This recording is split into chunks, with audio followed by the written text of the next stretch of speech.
Welcome to Using SeeSaw in PhysEd with me, Katie Mulloy, for the PhysEd Summit 2019 hosted by ESPEchat.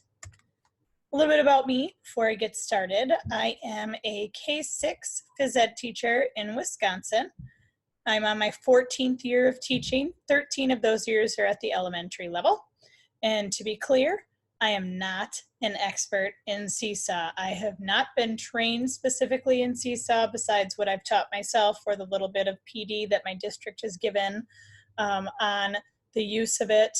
I'm just an average physical education teacher who has found a tool that works fantastic for my students and that I truly want to share so that others can find success with it too.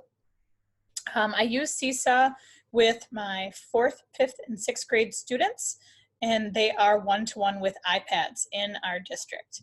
I truthfully believe that you could easily utilize SeeSaw with your classes even if you were not one-to-one with a device. If you were sharing devices, you could still make it work because my students do not post to SeeSaw every single day.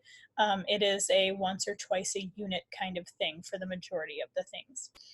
If you have questions today or comments, you are welcome to post or tweet me out at @CKMulloy if you are interested in that. Let's get going. What is SeeSaw? So SeeSaw, if you don't know or if you've never used it, is an online platform where students have a variety of different tools that they use to capture and demonstrate their learning. I like to describe SeeSaw as kind of like a learning Facebook for your class, and I'll show that a little bit more in just a few minutes. Students have a wide variety of tools that they can choose from or that you can choose for them to use for their different assignments and for their different skills that they're trying to show you. Not only does SeeSaw connect you, the teacher, to their student work, but you can also connect parents and families to their student work so that they can see what's going on in your classes.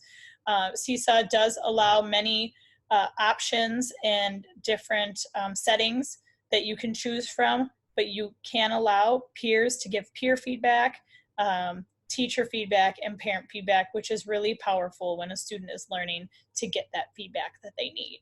And most importantly, SeeSaw is easy to manage for a lot of students. I do not mean easy as in no work. SeeSaw is work. It does require you to do a lot of work to prep it, and then obviously to go through the different postings that your students have made. That takes work too. But when I say easy, what I mean is there are not papers to hand out, pencils to sharpen that are constantly breaking. You have everything you need at your fingertips on one device for all of your students that you can simply take with you. So because I use SeeSaw with 4th, 5th, and 6th grade students, that's 4 classes of each grade level at about 25 kids per class. So that's a lot of students that I'm trying to make sure that they're learning and to see their learning.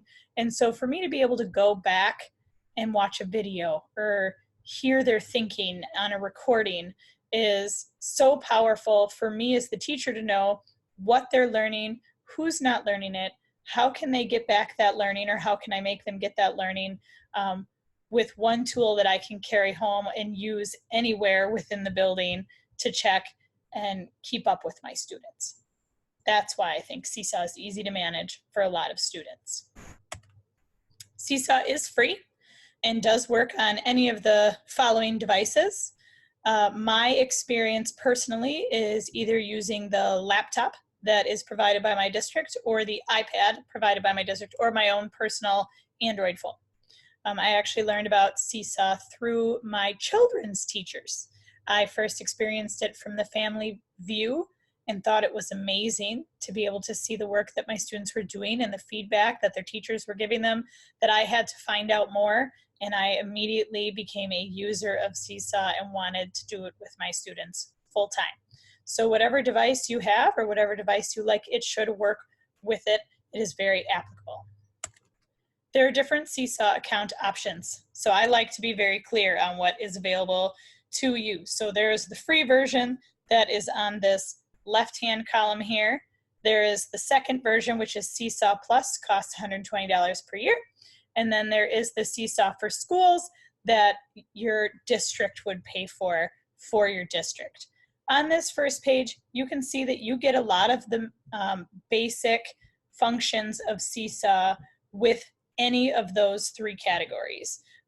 You get the multimedia tools, you get compatibility with hundreds of other apps that you can use. It organizes portfolios, parent-family access, messaging between families, class blog. I don't use that feature, but you would have it. Here's where it starts to get different. If you are using the free version, you are allowed to have 2 teachers signed in per class. Now this was helpful because I do have a co-teacher that is with me 3 days out of the week, and he travels to a different school the other 2 days. So it's important that both of us have access to the classes that we share so that we can both manage those students' learning and help them along. If you were to do the SeeSaw Plus, you get 5 teachers. SeeSaw for Schools, 20 plus per class. I don't know why you would need that many on a class, but if you did, you'd have it. Active classes per teacher, you would get 10 active classes per teacher. This is where it got tricky my first year when I was using the free version of SeeSaw. I have more than 10 classes that I wanted to use SeeSaw with. So to get around that feature, I basically created a separate Google Gmail account, and I used that Gmail account to manage some of the other classes and my school account to manage some. So that's how I got past the 10 classes per using the free version. My district is currently enrolled in the SeeSaw for Schools, so I don't have to do that any longer. As we go down to the next set of capabilities, depending on the version of SeeSaw you have, this is where you really start to see the differences. So you can easily get by on the free version, and I highly recommend it to anybody who's really interested in doing it, that you do use it. It's fantastic. It has everything you could possibly need. When you get to the SeeSaw Plus, or even really the SeeSaw for Schools, it has more than I'm ever going to use. But it is nice to have. It has a lot of features where your school would manage things for you to get different, dashboard view and data tech usage for your families. That's more tech support stuff. I don't have any relation to that in the PhysEd world. The only things that I would really like is you can create as many activities as you want, although I have far less than 100 activities in my SeeSaw account, so I'm not using it the way that I should. But I do really like the school activity library, where it keeps a library of all the different activities that people in your school do, and I've gotten some ideas just from looking on those. But hopefully you'll get some ideas here to get you started, and we can share some more as we go along. So those are your SeeSaw options. I just like to be clear of what they are. All right, what does SeeSaw look like? If you don't know, this is what SeeSaw looks like. So like I said before, I like to call it a Facebook page for your classroom. So this entire left side here is your journal feed for all student work. So right now you are looking at one student's labeled picture of a circuit, and then underneath it you can see some comments that were made on that picture. But if this was an entire class's SeeSaw page and there were multiple postings, one from every student using this circuit, this whole piece here would scroll. Just like a Facebook feed or a Twitter feed, any social media feed, you would scroll on down and you could see a post by every single student or all of the students that did their post for that assignment. On the right side are the different student portfolios. So as of right now, it's clicked on Class Journal, which is why you would see all of the different postings from everybody. But if you just wanted to see Jordan's postings, you could click on just Jordan, and then you would see his 16 items that he has posted. If you look up here to Claire, she only has 1 item posted. In comparison, that gives you a very good clue that she's maybe not posting the way she should be, and she might need a little extra help from you to get her learning on track. Another main feature is this plus button. This is where students and teachers add their journal posts to SeeSaw. So this is a journal post. This is how you would get to add it.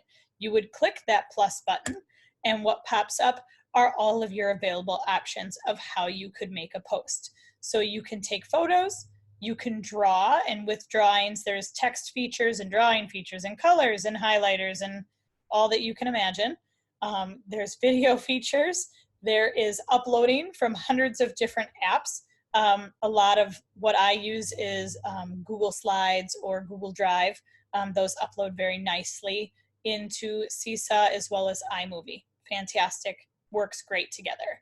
A note is kind of like a Word document, but without the fancy formatting features. It's just like a notepad sheet that kids can type on to put ideas on, or to write a small blurb or a reflection as they like. There is voice to text features within that. I do highly recommend that students use that if they like that, but they do need to check their work, otherwise sometimes it doesn't make sense. And then there's a link version. You can link different websites and web pages or resources for your students to look at. So many different options that your students can choose from to add choice into how they want to demonstrate their learning, or you can choose for them and try to get them a variety of different tools so that they are able to demonstrate not only their physical education knowledge, but their technology knowledge and how it applies to PhysEd. How I use SeeSaw. So I think there's about a bajillion different ways that you could use SeeSaw. There's so many options out there, but this is how I do it. I use SeeSaw to allow student choice in how they can demonstrate what they've learned. So some students like to do a picture with a voiceover. Some students like to do a video. Sometimes I tell the students what they're going to post in, or what form they're going to post it in, and then they have to follow that. I try to do as much student voice and choice in there as I can, but being the type A teacher that I am, I sometimes like my assignments the way that I like them. It's a give and a take, right? I really like SeeSaw to share resources with my students. So last year I started sharing not just regular rubrics, but some video rubrics for some of the different skills that we were using, so they could visually see the difference between a 1, a 2, a 3, and a 4, which is our grading skill that we use in Wisconsin at my district. That was very helpful, not only for students to see, but because parents are connected to it as well in my class, the parents could see, and then they absolutely know without a doubt where they land. I really like how SeeSaw keeps all of the information from the entire year. So at the end of a school year, my students have an entire portfolio of what they have learned in physical education. They can scroll on back and look back into the different folders that I've created for bowling, for gymnastics, for tumbling, for football, for any of the activities that we've done in SeeSaw. They're all right there and they can access them the entire time.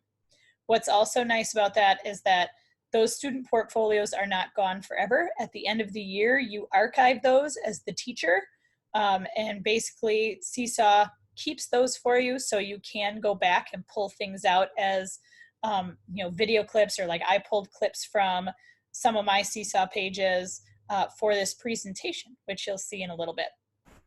And so they're not gone, they're just not able to be accessed or changed by students once they're archived. So they're there. I really use SeeSaw most for assessing my students, both formative assessment and really a lot of summative assessment. The students can easily self-assess themselves from a video or a picture that is taken, and then a peer, if you have students able to see other students' work, they can peer assess each other and give each other feedback. And then of course, my feedback. I can grade students on there and post rubrics. I can post valuable feedback for my students, very targeted to them specifically instead of blanketed over an entire class. In 30 minutes, which is how long my classes are in Wisconsin, to try to get to 25 students in a single day is really tough. It's not very feasible that I can get to every single student and give them assessment from that day. So being able to check up on them on SeeSaw, or even just send them a little message, helps build that relationship with that student and make communication much easier when there's one teacher and 25 students in a very short amount of time in a class period. Communication and collaboration with parents is a huge thing as well. I was kind of fearful my first year using SeeSaw to communicate with parents or to add them on, and it's only been fantastic. I have not had one negative thing happen with my classes. Parents like seeing what their students are doing.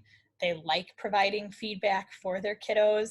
They like seeing my feedback to their students. It's a win-win. So I wanted to show you probably one of my favorite examples of how I've used SeeSaw.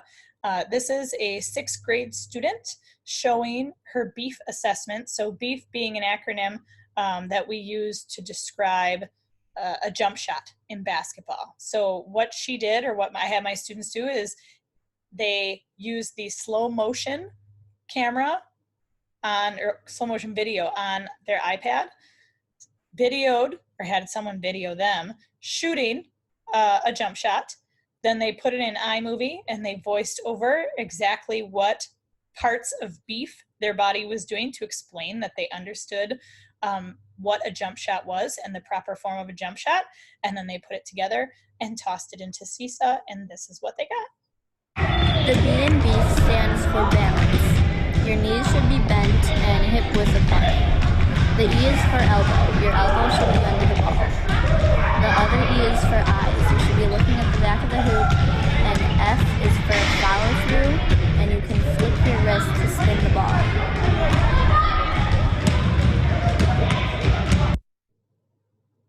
Avery did a really nice job of not only performing the shot, but then describing in detail what she was doing while it was happening in iMovie. It was fantastic.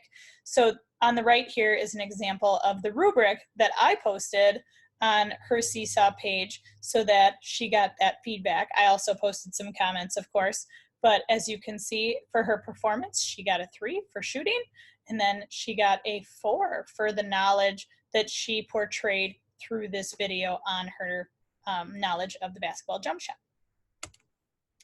Let's take a look at the teacher view of SeeSaw so I can give you a bit more explanation of some of the features. So let me slide over. I did create a PhysEd Summit PD SeeSaw class. When this was going to be a live video, I envisioned that you would be posting while I was talking. Since it's not, you will have an opportunity to join the class and play around with some SeeSaw stuff. I would love for you to do that, but for right now, I'm just going to explain what it is. You're just not going to see a whole lot of postings on here. So as of right now, you see my Welcome to the PhysEd Summit SeeSaw class posting that I posted for you. If there were other postings, this is where it would scroll here on the left-hand side. On the right side are students. You are given a sample student as a teacher so that you can post things like a student would. Maybe you wanted to post a demonstration or an example of an assignment so students have a model of what you're looking for. That can also help you to know what it's going to be like for you to post it, so you're better able to coach and teach your students through that. I joined the class using my iPad as a student just to make sure that it would work for you. And then my dear friend Sandy Hagenbach was able to also help me out. She was helping me prep for this and helping me practice my presentation. So she joined as well to help me out. Up across the top here, so right now we're on the student journal, so you would see the journal. Right here is the activities page. I do have an activity posted. This is like an assignment that you create for your students to complete. There is a way to make these. If you would go down to browse activity library, you would be able to then create your own activity. Towards the end of the slideshow, you'll see how you get these cute little icons in there. It really does help the students to know where to click and what to do, and then they have all the directions right there for them. You don't have to do it that way, but it's just an easy way to push those directions out so students can move forward at their own pace, and you can give more attention to students who might be struggling a little bit. Your inbox is kind of like a messaging system. You can message students or send student announcements. And when family's connected, you can also send family announcements. Skills is a feature I don't really use, but you can monitor student skills and progress. And then the blog is kind of an internet-based public website for you to show student work to other teachers. Up here in the corner is the settings button. This is going to be your friend. So in SeeSaw, they grant you the opportunity to provide almost whatever settings you choose to have for your students. So on the top where it says class settings, you get your basic things, your class name, your grade level, what teachers are in it, your theme color, and then your icon, which I changed to the SeeSaw icon for this specific class. Down below, this is where kind of the meat and potatoes of what you want to set your class at. So you choose how your students sign in.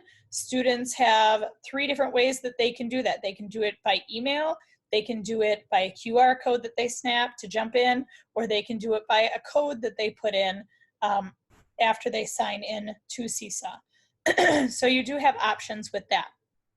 You can manage your students, meaning you can delete them. You can edit their names. Even students like to try to check their settings and change their names. Sometimes you have to go back in and either fix a form or tell them to fix it. They just get super excited to do all this. They want to have fun while they're doing it. But trust me, they figure it out.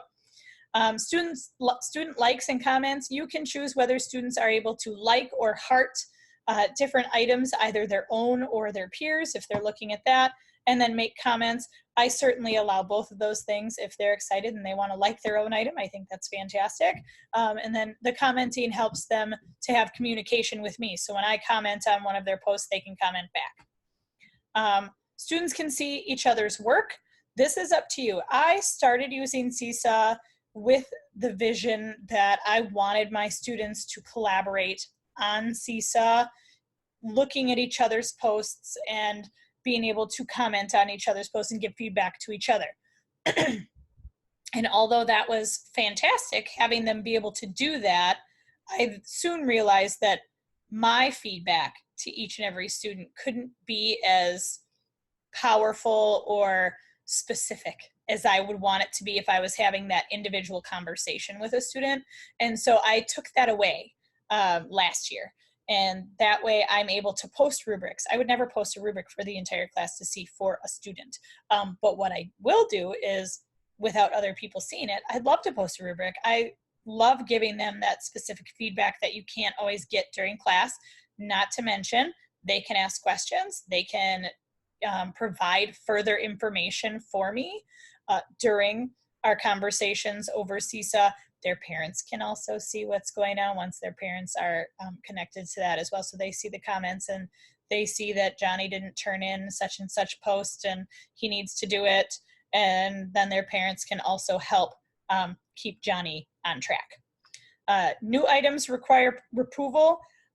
This is great, except it takes a lot of time, in my opinion. So if you're having them require approval, anytime anybody tries to post a journal post or a comment, you have to physically approve it. Because I keep my students' postings private, it's really only me and their parents that are seeing what they post. I don't really think that new items requiring approval is that important, but it's there if you think you'd need it. I do enable my students to be able to edit things, because when they do assignments, they don't always finish the assignment in one class period. They have to go back in for multiple class periods to be able to finish. And so I allow them to edit it. That also means that they could choose to delete it if they wanted and start over. I really haven't had a problem with that. And then this is where you are able to have your sample student be on there or not. As you scroll down, I'm not going to go through all of these. I think a lot of them are pretty easy for you to figure out, but I did want to make mention of this one right here, the save to camera roll. So when I have students take pictures and videos in SeeSaw, sometimes there are glitches because you have 25 to 60 kids trying to use SeeSaw, not to mention an entire school on the same Wi-Fi. And so sometimes things glitch or students forget to save or whatever other things could possibly go wrong, because they will. And that's just life with using technology, but you roll with it. But what I like about this is that if a student does take a video it saves automatically to the camera roll of whatever device they're using. So in my case, it saves to the camera roll of their one-to-one iPads, so that if that video does not post to SeeSaw, it will be saved in their camera roll and they are able to go back and get it, and it's not just deleted and they don't just have to start over. That was something that was frustrating before this was an option, so I'm very happy that it has been brought to our use in SeeSaw. All right, besides the settings, I can go back to the journal. Let's say you had multiple classes. If you have multiple classes, they will all be housed up by your name. So there's me, Mrs. Mulloy, the teacher, and it says I have 8 classes. So if I click on that, I would easily be able to go to a different class if I needed to. When you click on the class, you can just toggle in and out. Makes it nice and easy. Editing different journal posts. These 3 dots down here on the bottom of each post, they have their own. If you click on those, these are your options for that post. I can delete it, I can edit it, I can edit the people, I can edit the folders. Okay, so you have a lot of different options within just every single post that you have. If you like something, you give it a heart. If you want to write a comment, you click comment and say, hi, everybody, and then you post it. So there's a comment. Folders, if as a teacher you want to create different folders for the different units that you're doing, gymnastics and jump rope and dance and whatever it is, you can have things put into folders. It certainly makes it easier to go back and find if they need to go back and find it. Adding students, you would just hit the plus students button on the bottom right, and then they have these different options. It gives you very specific directions. You can print a student sign-in poster.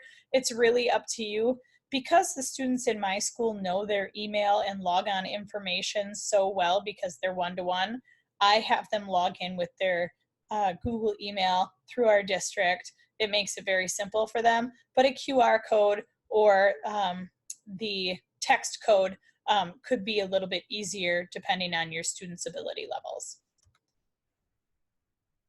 I think that's it for what I wanted to show you. Here's that plus button to add student journals, just in case. As a teacher, you get to browse activity library or send an announcement if you want, but if I went to the post student journal, I get the same options that the students would get to do that as they post. So if I chose to post a drawing, and let's say I wanted to add text, and I wanted to say, Mrs. Mulloy is awesome, or whatever I wanted to post, I have it. I could, change the colors. There's picture options. I mean, you have so many things at your disposal that you can use. You can draw, whatever it is you choose to do. This green check mark up here is a super important button. That is your save button. So if I green check mark something, as a teacher, you have to post where you want it to go. So I could post something just to Sandy. I could post something to all students in the PhysEd Summit PD, which is what I'm going to do. And then you hit the green check mark one more time. If you did a student selfie, you could put it in the student selfie folder. I could create a different folder. I could do skills if I was going to do skills. Right now I'm just going to leave that and I'm just going to put it out into open space by hitting the green check mark. And boom, there it shows up right on the top for you. Mrs. Mulloy is awesome. Isn't that great? All right, moving on. We've established I'm awesome. Just kidding. If you want to experience SeeSaw as a student, like I said, I would love for you to join the PhysEd Summit SeeSaw page as a student. You can follow the directions here, download the SeeSaw for Learning app on your device of choice, choose I'm a student, and then you can snap this QR code to join the PhysEd Summit SeeSaw class. Please, please, please jump in and join in as you see fit. You're welcome to post anything appropriate that you would like so that you can play around with the different features you might use with your students. Connecting families. So I am big on connecting families, but I really think you should only do it once you're comfortable. Some things to know that might help you along with this is families can only see their own child's work. They cannot see everybody's work, even if your class is collaborative and students can see other students' things, the families will only see their child's information. The text can be translated into over 55 languages. So if you have many different languages in your school, that can be a helpful feature for you. And then whenever you're ready to connect families, you would circle or hit the plus families button down on the bottom like you did for plus students, and you have very similar options as to how you added students for adding families. Families would have a little bit different, they have a different app that they download. It's the SeeSaw Family app instead of the SeeSaw for Learning. That would connect them as the parent. Let's get into a few PhysEd examples. So one of the examples that I grabbed from last year was a skill reflection and assessment that I used. And I really just pulled 2 videos to show what the difference can mean for students. So very quickly, to preface this video posting, I very quickly described to my students what a forearm pass was, and then I told them to have a friend video them doing it. So then they would post it. This is what we got. So there's one, and here's the other one. So as you can see, those are 2 very different forearm passes. After students did this initial kind of pre-assessment forearm pass, we went through a forearm pass and what it should look like, and how it works with your body, that your arms shouldn't swing and your knees are bent and you're pushing with your knees, etc., etc. And then I had them go back in on their SeeSaw video that they posted, and under the comments, I wanted them to comment what they needed to do to improve their forearm pass. And so we went over what the rubric would be, or what it was going to be for the end of the volleyball unit. So then we worked on it, and then they posted a post-assessment video, and then they were able to see from their pre-assessment to their post-assessment if they were able to correct those things and what they would score themselves on the rubric. Another example of how I use SeeSaw is during dance. This is a 4th grade dance assessment. In 4th grade is when I start handing over some of the creativity portion to my students. I have a dance to the hand clap song, and one portion of the dance is where students come together here and they perform a partner hand clap. So after I teach them the whole dance and my version of the partner hand clap, then I group the students into pairs and they come up with a very specific 16 count partner hand clap for that dance that will be performed at the end of the dance unit. So here is the final partner video from these 2 4th grade boys. You'll see me counting in the back. 3, 4, 5, 6, 7, 8. 1, 2, 3, 4, 5, 6, 7, 8. 1, 2, 3, 4, 5, 6, 7, 8. I found it very helpful to count for the students. It also made it much easier for students to know what the beat would be like and to perform their hand clap without having to worry about being offbeat. And it was easy for me to orchestrate everyone taking that video at the same time as well. So we did many versions so they could get the best version of themselves. They then got to, or I videoed the entire class doing the partner hand clap, and I posted that for the whole class to see. They were pretty excited to see how everything turned out and to watch other students as well. Another example is a 6th grade tumbling routine. So 5th and 6th grade students do a tumbling routine. 4th grade students do tumbling skills. So 4th grade students would post multiple videos, 1 video per skill. 6th graders create a routine. I have certain parameters and a rubric that the kids are supposed to follow. So they end up with 3 posts just for their tumbling routine. So the first post is the 6th grade tumbling routine paper. This is kind of like their working paper. So this is something that they would post, and then they would end up going back in to edit this for multiple class periods as they create their routine and get the requirements that are needed per their rubric. I give them access to the rubric right away, although they really don't post that until the end when they're going to grade themselves, and then I grade them. And then they are posting their official video of their tumbling. As you can see, while Anna is performing her tumbling routine, this video has a lot going on in the background. I do try to have my students video only themselves, but it doesn't always work out the way you want it. We talk a lot about, can I see your whole body the whole time? Is the focus on you the entire time? If you can't see someone, there's a way they have to do movements while they are performing. So there's Anna's routine. I thought she did a nice job. In the rubric up here on the corner, she had to self-assess herself and post that to her SeeSaw page. So her assessment of herself was in blue. They get to pick their color of how they draw over it. I don't really care what they pick as long as I can see it. And then whenever I view the video and their assignment, I will post my scores over the top. As you can see, my scores were higher than Anna's. I thought she was being a little hard on herself. I thought she had a great tumbling routine that she performed, but gives easy feedback to the student as to how I thought she performed that assessment. Another way I use SeeSaw is bowling scoring. My students are definitely not getting through 10 frames of bowling in a 30-minute class period in their groups of 4 or 5 kids per lane. So I like to teach my kids how to score bowling. I think it's important to know where those scores are coming from. I don't assess them on their ability to score or do the math correctly, but we are working on it while we are bowling our games. And then this way they have a record of how well they bowled. If I was Alexis, I'd be pretty thrilled that I got a 140 in bowling, as I'm not the best bowler.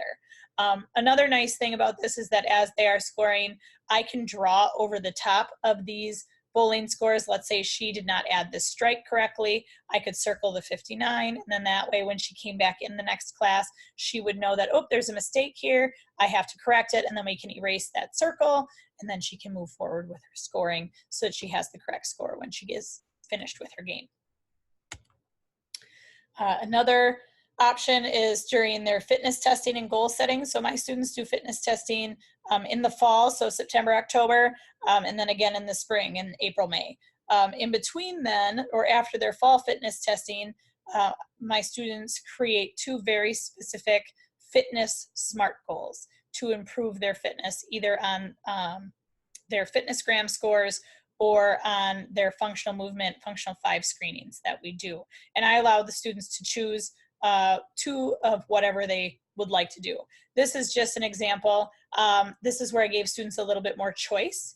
They were able to either do a note and type out their 2 goals that they wanted. They could do a video of themselves reading those goals. And some students even took a picture of kind of their worksheet, because I did give them kind of a paper to fill out to help them formulate those goals. They did take a picture of that and then just voice record over the top of it themselves reading it. They enjoyed having the option on this one. Lastly, I really enjoy sharing resources with my students. That way, students don't have to come to me to remember what a crossover is in a jump rope stunt or what a back walkover is in a tumbling stunt. They are able to find those resources with videos and pictures on their own. These are created using Google Slides. What's really great is you see a very specific one here in the middle, Juliana's tumbling resource. Juliana is one of my students, and she is in a wheelchair, and so she needed a very specific resource. So what I did was I created her own resource, and I could post that just to Juliana in her SeeSaw page. So only she needed to access it. That way, if she wanted to pick a yoga move, she could pick a yoga move, and then she could view what a mountain cactus was. As you see, there's me seated in a chair performing these skills for her, so that she had her own list of skills for her to create her tumbling routine. When she's done, she goes to this back button in the bottom right-hand corner, and she can click back. If she clicks back again, she goes all the way back. So a great way to share a resource with students to make their learning as applicable as possible. This is that list of different SeeSaw shortcuts. You could just go to Google Images and search SeeSaw shortcuts. I just thought I'd toss it in here so you knew what it looked like and had a reference.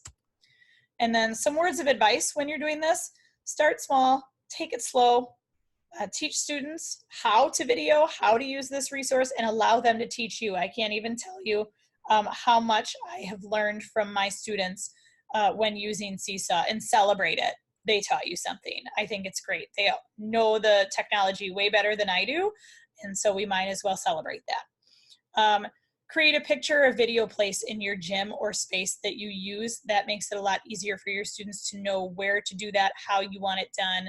You're going to have to teach them how to do that. Don't feel like you have to share with parents until you are comfortable. So it took me about 6 months before I decided to share with parents, but I'm confident. Once you're confident in what you're doing with SeeSaw, please share, share, share, because parents will love you for it. They want to know what it's like. And then, of course, have fun. We tell our students to have fun all the time. We deserve to have fun too while we're teaching it to them. Whatever we're having fun with will certainly rub off and help them learn even better. Questions, comments? I'm sure you have some. I would love to hear from you. I am more than happy to share any of the resources that you have seen in this presentation. If you're interested in the different assessments that I use or ideas that I have, again, I would love to collaborate and share with you on any of that. My email is listed below, or I will be trying to monitor my Twitter handle as well, so you can message me that way. I hope that this was very helpful for you, and I hope you have a wonderful school year. Thanks so much for stopping in.